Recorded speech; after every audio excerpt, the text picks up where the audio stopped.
It's exciting. I mean, it's such a great festival, and I'm thrilled that we're finally here. You know, you film something, and time goes on, and you kind of your life goes on, and then I was like, oh my God, now it's edited, it's done, and you get to kind of see it in a setting like this where everyone's so jazzed about seeing movies is really fun. That was the interesting thing when I read this script for the first time. You know, the song is such an important piece of this. It's the piece. And so I remember thinking, boy, I wonder what that song is going to sound like. It kind of has to be good. It isn't the kind of thing that you can fake.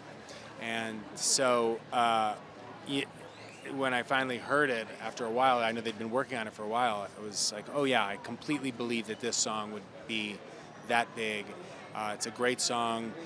John's a great musician, and Gary Clark, who wrote a good, he's one of John's kind of musical collaborator in many of his films, but guy's an incredible musician. And he was also in a band, Meet Danny Wilson, back in the day. Mary's Prayer, that's Gary, and that's another great song. People might not realize that's the guy. Man, working with Nick Jonas was really great, and I hadn't ever met him.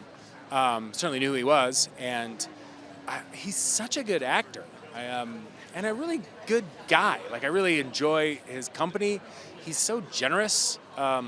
He's obviously very musically gifted. After we filmed this movie, I went and saw him, on Broadway doing Sondheim, and he's really talented. But I mean, he really is I saw him in this movie, and I was kind of knocked out just how good he is. Man, the thing I love about John's movies are every one of them, I always feel good after I see them. And, what I hope people take away, or I just hope people are moved by it, and that it puts them in a good mood. It's not my normal gig, so it was a little nerve-wracking, but really fun. And it's fun to do something, you do something for such a long time. I've been acting now for a while, longer than I kind of can believe, that to get to do something that's like, oh, this is a new thing, is fun.